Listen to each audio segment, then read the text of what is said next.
Mesdames et messieurs, bonsoir et bienvenue à cette émission de On s'en parle. Nous allons faire une mise au point immédiatement qui est excessivement importante. Avec mon invité, il faut dire que l'émission est enregistrée le 22 janvier, soit le lundi après-midi, sur le coup de 14h, 14h15. Et vous allez comprendre pourquoi.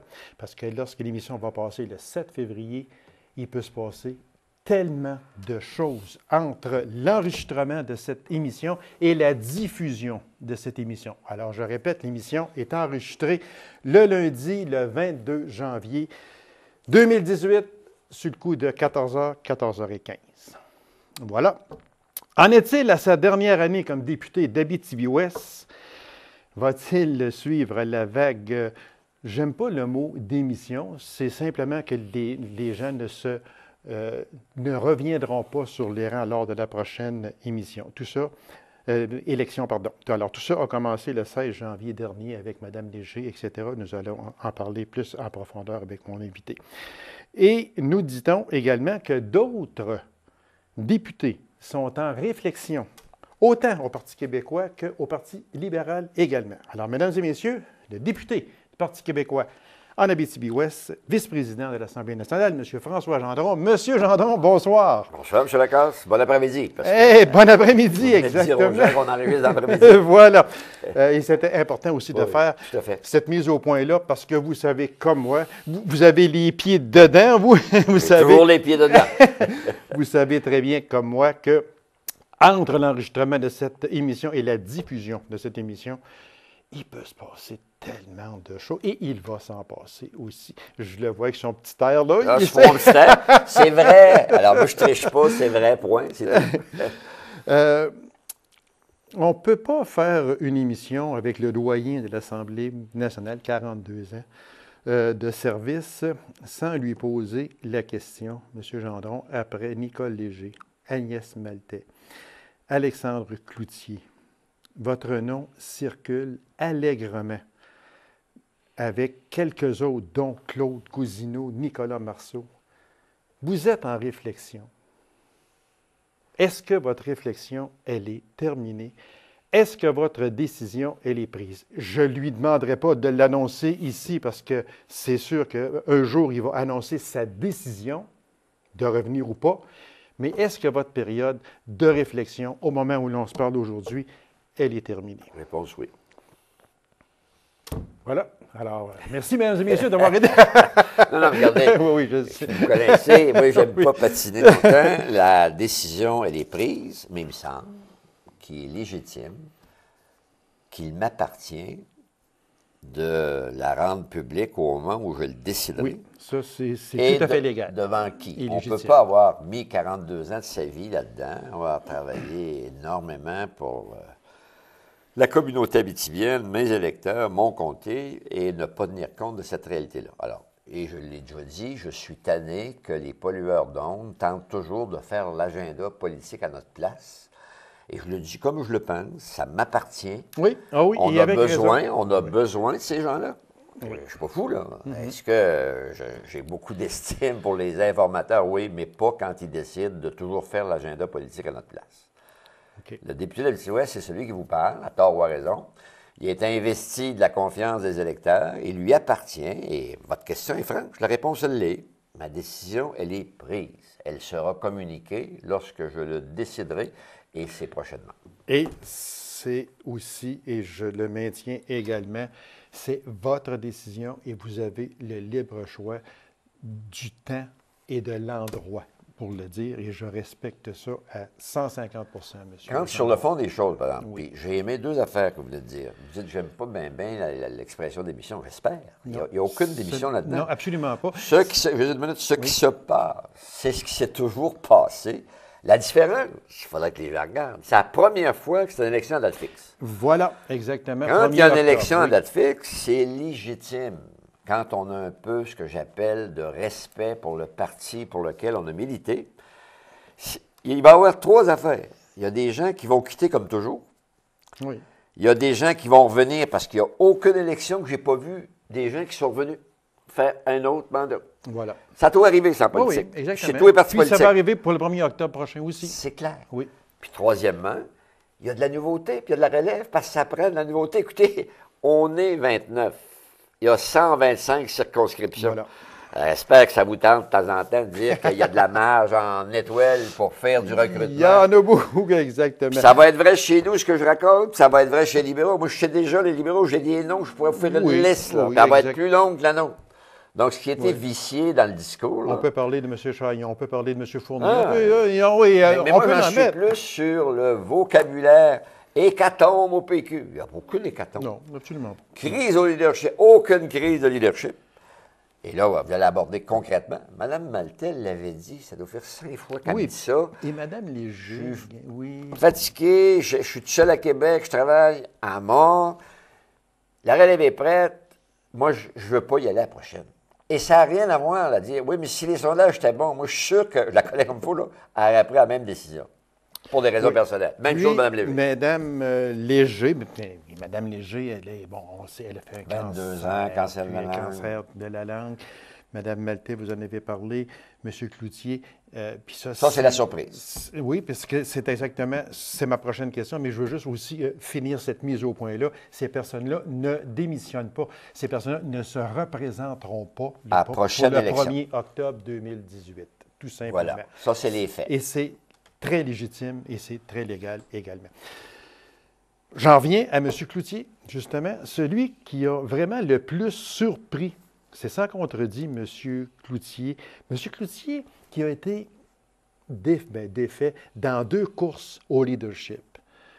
Il y a M.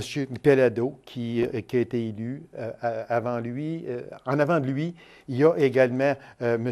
Jean-François Lisée qui était... Ça, là, ça épuise une personne. Est-ce que ça joue dans l'espèce de subconscient de la personne de dire « Ouais, mais ça fait 2 fois, moi, que je m'en vais comme chef, puis je ne suis pas capable de passer. » Il y a juste 40 ans, puis moi, j'ai pris son discours qui a dit que là, c'était terminé, mais il avait l'air d'une personne fatiguée moralement. Est-ce que je me trompe? Oui, mais le oui porte pas à votre place. Vous vous trompez pas, un peu, mais avec des nuances. Il ne faut pas grossir un aspect qui est réel. Moi, j'aime l'honnêteté, la franchise. Ce que vous venez de traduire est un aspect réel, mais il n'y a plus que ça. Alexandre, ça donne que je le connais comme fou, là. Il m'a même appelé 2-3 fois son dauphin, son mentor. Pas son dauphin, son mentor, mais bon. Je l'ai appuyé les 2 fois, vous le savez. Oui, exactement, oui. Je suis allé chez lui fêter son 10e. Et soyons concrets, mais pas passer la journée là-dessus. Alexandre, il avait plus la motivation pour faire la job à 100 %. Et ce malaise-là, il l'a vécu octobre, novembre, et on croyait, les proches, en décembre, de l'avoir, ce que j'appelle, motivé à poursuivre, et on avait réparé le ressort. C'est une image. OK. Durant les fêtes, il a apprécié ça plus largement, plus profondément. Et il y a eu l'honnêteté et la franchise. Parce que vous avez dit, j'ai lu sa déclaration. Sa déclaration est pleine de substance. Oui. Sa déclaration est intelligente, elle est honnête, elle est franche. Moi, quand je pars de chez moi, c'est lui qui parle, puis que je rentre dans le parc des Laurentides Oui, et que ma pensée la plus préoccupante, j'ai toujours envie de retourner puis de revirer de bord, Là, il y a un problème. il y a un problème. Exactement. Et c'est pas une fonction qui peut se faire au quart du temps puis au tiers du temps. Député, il faut que tu sois dédié à 100 % parce que c'est exigeant. Et là, je l'ai laissé dans l'auto, j'aurais dû la sortir. J'ai un article aujourd'hui extraordinaire. Là, je pense que c'est un monsieur Baillargeon, si je ne me trompe pas. Il dit, moi, j'ai beaucoup de respect pour la fonction et ceux qui l'exercent en plein avec énormément d'engagement puis de détermination. Mais c'est usant. C'est usant sur la fatigue à tous égards. Alexandre, il a 2 jeunes enfants, il a 40 ans, puis là, il a ajouté « Le style de politique d'aujourd'hui me plaît moins que quand je suis rentré. » Il a raison, je dis la même chose. Moi, la politique d'aujourd'hui là, est beaucoup moins agréable que celle de mes premiers 25 ans. Ça ne veut pas dire que moi, je n'ai pas encore le goût de servir, mais elles n'ont pas les affaires. Ça ne veut pas dire que je n'ai pas le goût de me battre pour mon monde. Mais à un moment donné, il faut dire les choses telles qu'elles sont. Alors moi, j'ai toujours le sentiment de fierté d'accomplir une job importante qui m'a été dédiée depuis longtemps, et je le fais encore avec passion, détermination et présence. Mais est-ce qu'il y a une fatigue qui s'est accumulée au fil des ans? La réponse est oui. Et là, je terminerai là-dessus, moi, ce qui me concerne. M. Cloutier, il laisse voir, surprenez-vous pas, si il va faire ce que j'ai dit au début. Il y a des gens qui partent, il y a des gens qui reviennent. Et il peut être dans le deuxième groupe. Voilà. Voilà, exactement. On vient de faire le tour. Parce qu'il a 40 ans. C'était... Brillant, fleur de l'âge, oui, déterminé. Mais là, on le voit, là, il est fatigué. Oui. Il est fatigué moralement. Moi, c'est ce que je... Bien, physiquement aussi, plus sûrement, mais moralement, deux campagnes, ça épuise. Exactement, ça épuise beaucoup. Oui, mais ce qui a épuisé le plus, c'est 2 campagnes, mais c'est beaucoup plus. Moi, une fois, là, il m'a montré la semaine qu'il avait faite. 4800 kilomètres en auto dans la même semaine. Ouais, Ça, c'est comme aller en Floride, là, 1 fois et quart. En Floride, normalement, quand on part d'ici, en Floride, c'est 4 jours de conduite. Oui. C'est dur. Et quand tu t'en tapes 2 sur une période longue et que fait effectivement, à la fin, le succès n'est pas là, mais le traitement correct de Jean-François Lisée l'a été. Alors, moi, je vais terminer là-dessus. C'est sûr qu'il va en avoir d'autres. Il y en a qui sont en réflexion, dont André Cousineau, qu'on a parlé. Claude. Claude, excusez-moi. Pas Claude Cousineau. Il y a aussi quelques-uns, Nicolas Marceau, etc. Et vous, vous êtes aussi dans le groupe. Votre réflexion est terminée. Oui, mais ça fait 4, 5, 6 sur 30. Sur 30, exactement. On est les mêmes proportions que tout le temps. Voilà, OK. Mais est-ce que, pas pour Mme Léger, pas pour Agnès Maltais, peut-être pour, est-ce que je me tenterais à dire que les autres peut-être qui pourraient venir, est-ce que dans les intentions de vote, vous êtes à 20 %? Est-ce que ça n'a pas rendu plus facile la décision? Ou va rendre plus facile la décision de ces personnes-là. Parce que quand on navigue autour de 20 %, vous le savez très bien qu'aujourd'hui, on verrait, il y aurait une élection. Demain matin, le Parti québécois serait la deuxième opposition officielle. Puis ça, je sais que vous êtes honnête, puis vous allez me dire oui, c'est vrai. Oui, mais est-ce que ce fameux 20 % -là ne va pas aider d'autres personnes à quitter le navire? Je ne crois pas, parce que Claude, ça fait 1 an et demi qu'il m'en parle, puis il l'a annoncé. Tu sais, je peux toutes les faire un par un. Et c'est pour ça que, moi, vous pouvez bien continuer là-dessus, mais ça nous mène nulle part, parce que Mme Maltais l'avait dit, là, j'en peux plus, moi, il faut que je me réaccapare ma vie personnelle. Et dans sa vie personnelle, il y a sa conjointe, puis c'est ses affaires. Oui, c'est sûr. Mme Léger, la même chose. Elle a dit, on serait à 55 % d'un sondage, je prendrais la même décision. Elle l'a dit. Moi, là, je vais dire quelque chose, M. Lacan. J'aimerais bien mieux écouter ceux qui sont concernés que les spéculateurs d'opinion publique, pour d'autres motifs. OK. Moi, si je vous pose la question à brûle pour point, comme ça, est-ce que François Gendron, peu importe s'il revient ou s'il ne revient pas, mais François Gendron va toujours rester un péquiste solide, fort. C'est clair. Êtes-vous inquiète pour le 1er octobre 2018, vous? Un peu, mais encore là, puis là, on a un caucus cette semaine, je sais d'avance qu'ils vont m'interroger. Moi, ça doit faire la 12e fois qu'on enterre le parti. La 12 fois là, que le PQ meurt. J'ai déjà vu 9 % dans les sondages. Dans les premiers temps? Oui. OK, c'est beau. Okay. Oui, mais regarde. Oui, non, mais c'est le même parti. C'est sûr qu'en 1976, sur des 18, 80, vous étiez peut-être autour de ça, oui. Plus fort que ça, mais je veux juste dire qu'il faut faire attention parce que, regardons là, si on n'avait pas d'exemple d'en face, on a l'exemple d'en face de celle du chef. Chef actuel, là, qu'on réprouve. Beaucoup de monde réprouve, là. Chef actuel, là. Quelques semaines avant, il n'était pas sûr d'être en course parce qu'il avait même son âge. 8, 9, 10, 20. Il était élu au plus de 50 %. Ça, c'est à l'intérieur de nos troupes. Pas si pire. Il n'était pas là, là. Oui, je sais, parce que c'était Roger Cloutier qui... Monsieur Trudeau. Monsieur Trudeau, là. Ah oui. Bon? Oui. Et je peux en prendre, là, ça finira plus. 85, je me rappelle, 85, c'est quand même pas avant Jésus-Christ, ça. 85, là, quand on a perdu le pouvoir à cause du bipartisme, puis il y avait une mode à l'époque. 3 fois la même mode. 2 mandats dehors, on revient. 2 mandats dehors, on fait 2 mandats.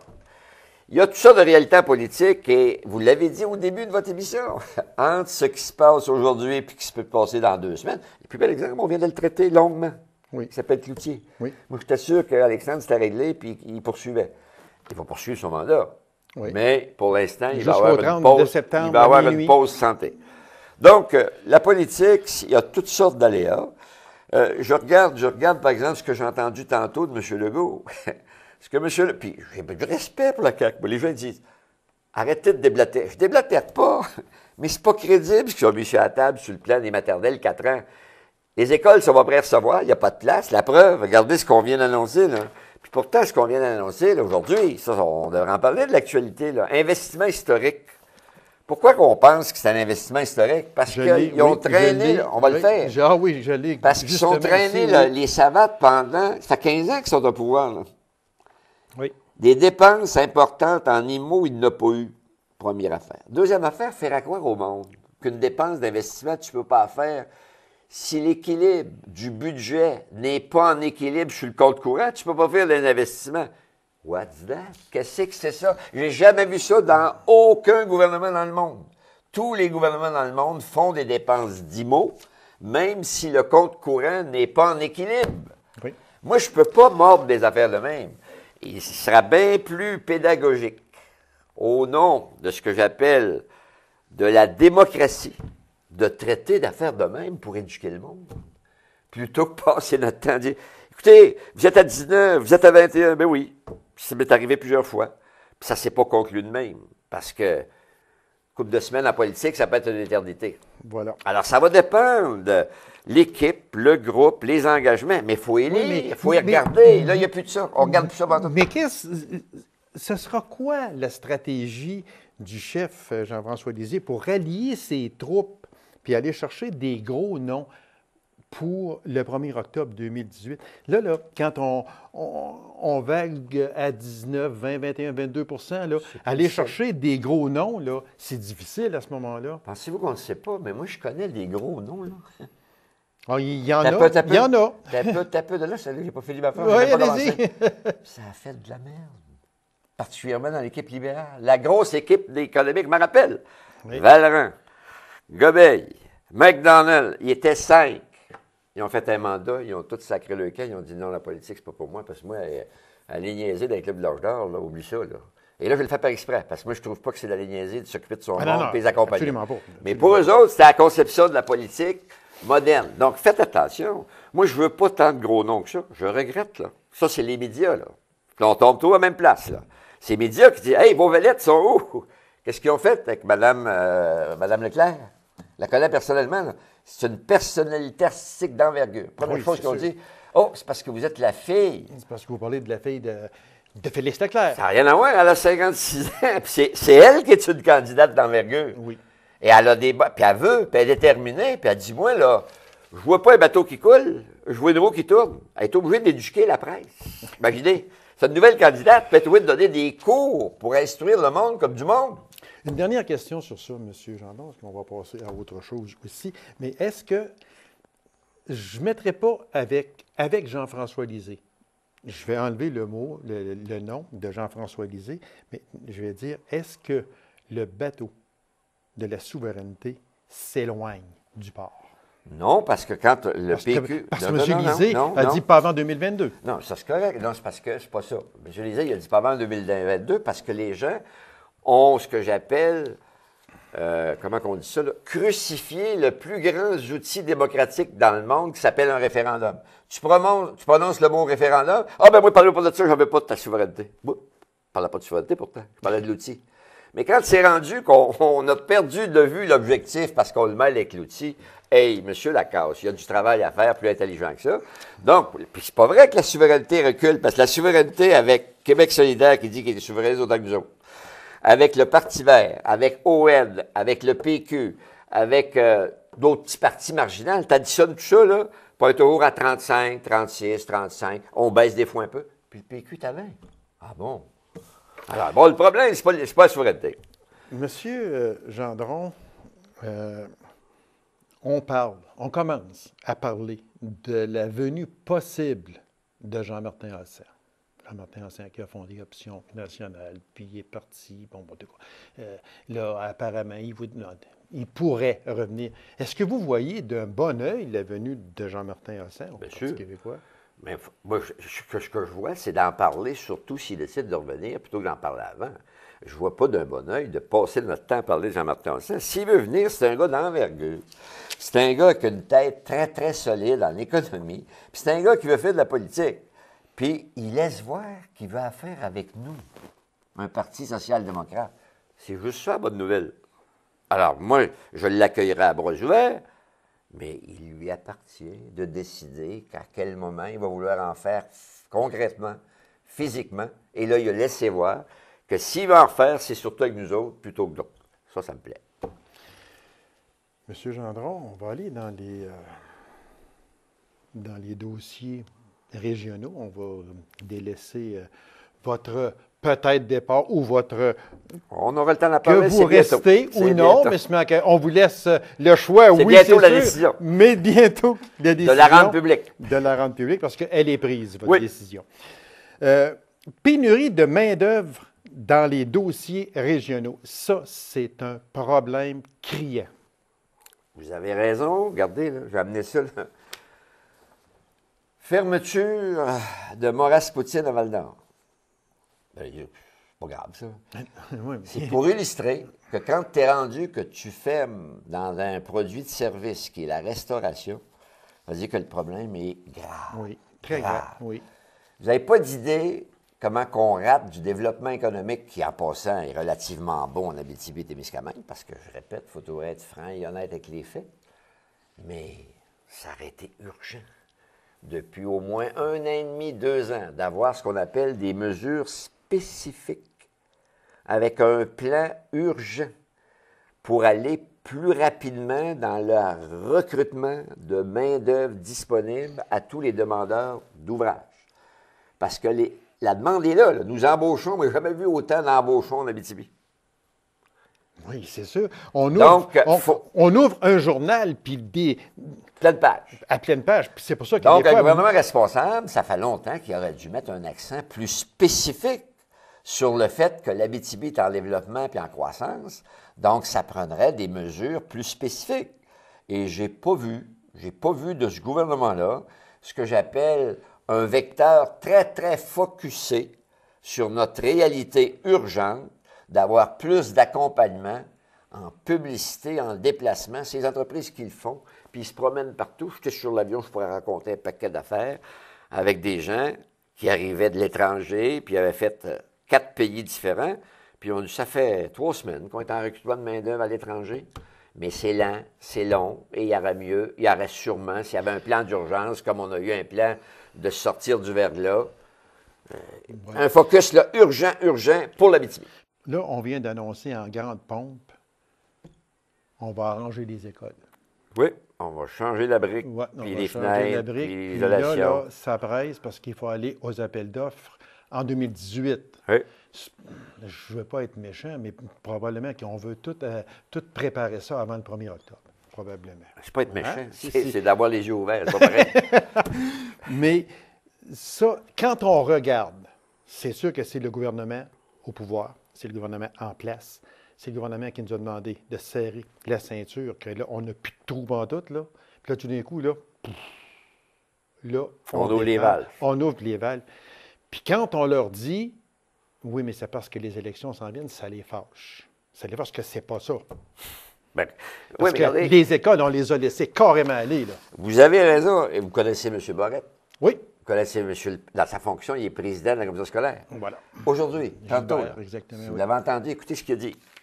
Et je trouve ça honnête. Lui, il a dit, il faut reconnaître que dans les dernières années, et là, il a parlé des 15 ans de ses amis libéraux. Et il a le droit d'avoir des amis libéraux. Oui, il a le droit. Ça me dérange pas. C'est démocratique, tout simplement, oui. Oui, j'aime les faits. Mais il a dit, il y avait un méchant rattrapage parce qu'ils ont largement négligé nos dossiers, nos problèmes. Je comprends, 1. 2, je vous l'ai dit, je crois, avant de commencer, là, mais peu importe, je le dis publiquement.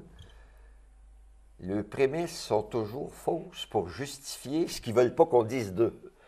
Moi, je serais d'accord de dire que c'est pas vrai qu'ils font ça en fonction des élections. Mais c'est quand même eux qui ont fait à croire qu'on ne peut pas investir en immobilisation si l'équilibre des finances n'est pas en équilibre sur l'épicerie. Pas vrai pantoute. Tous les gouvernements que je connais, puis écoute, j'ai quand même un peu d'expérience en politique. Là. Oui. Une dépense d'immobilisation n'a rien à voir que le compte courant. C'est pas pareil. Alors là, moi, je l'ai ici, là. Bon, moi, j'ai 28 projets, j'ai 3,9 millions. Dans le comté d'Abitibi. Oui, oui. Est-ce que c'est une bonne nouvelle? Réponse oui. Oui, c'est sûr. Regardez ce qu'ils disent. Investissement historique. Pourquoi que l'investissement est historique? C'est parce que la négligence a été historique. C'est sûr.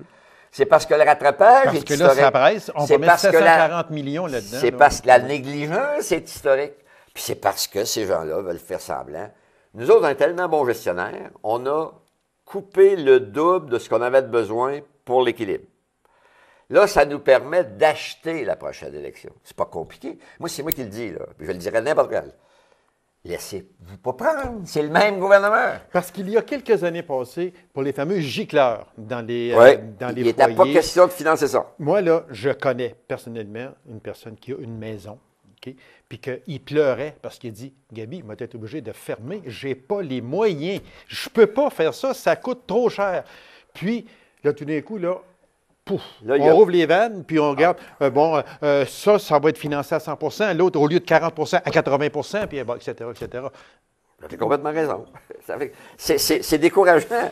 Mais là, ça appartient au monde de suivre puis d'être attentif. Monsieur Gendron, et pas de le savoir. il reste 2 minutes, puis je veux absolument vous parler, puis je sais que je suis peut-être tannant avec ça. Non, vous n'êtes pas tannant, vous faites bien, il faut en parler. Où est rendu le dossier du centre hospitalier de Macamic? Enfin, je crois qu'il est à bonne place si on arrête de jouer au ping-pong avec le dossier.